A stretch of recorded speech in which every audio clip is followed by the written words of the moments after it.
you get one use out of it.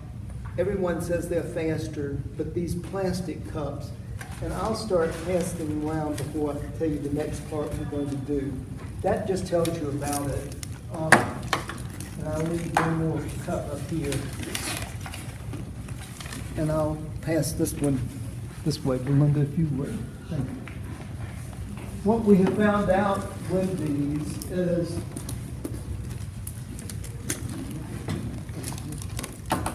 we use sphagnum moss, and we take the moss the day before we're going to do any air layering, put it in water, and make sure that it gets totally wet.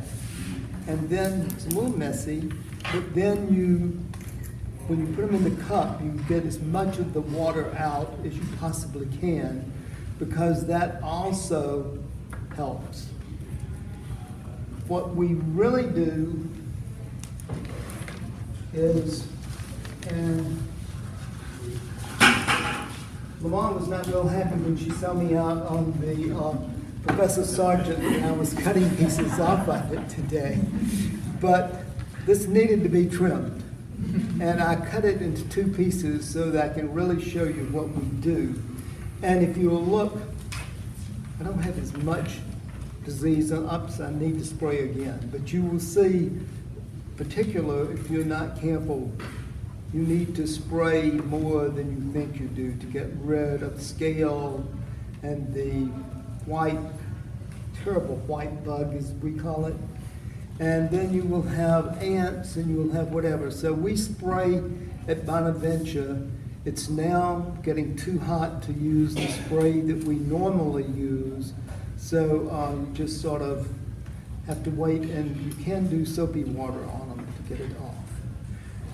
But the thing I wanted to show you is you can tell the different camellias have their own growth habitat. I mean, in Professor Sargent, I always thought it was a nice bushy plant, only because I guess my mother kept them trimmed so to keep them bushy.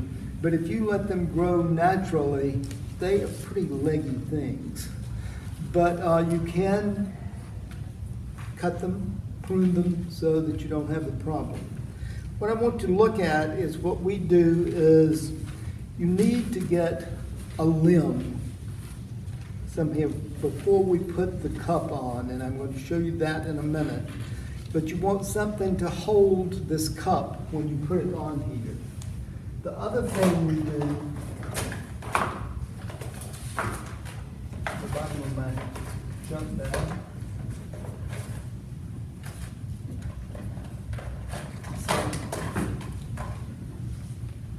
You can put under the cup when you put them on. Are you familiar with using anything like this?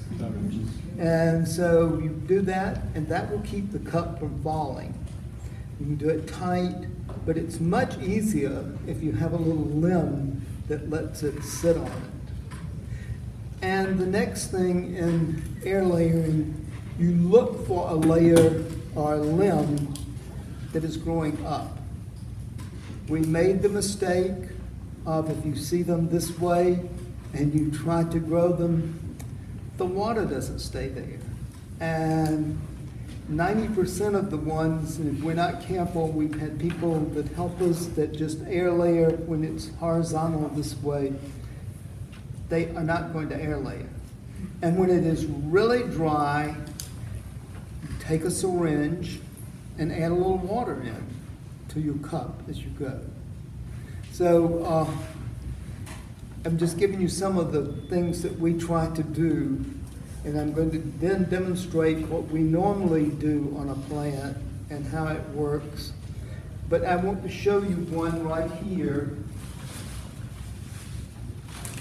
This is an air layer that we did this past year, and if you will see, it's getting good growth on it.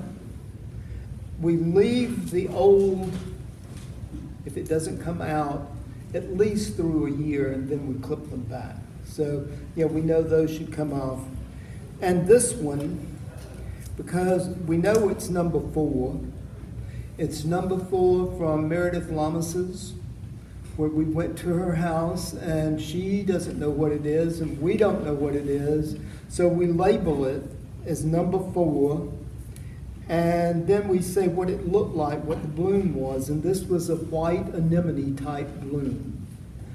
Are these the best labels to use? No. We will tell you that if you're not careful with these and if you use a marker that is not a permanent marker, you will have no idea what you have, even though you think you know.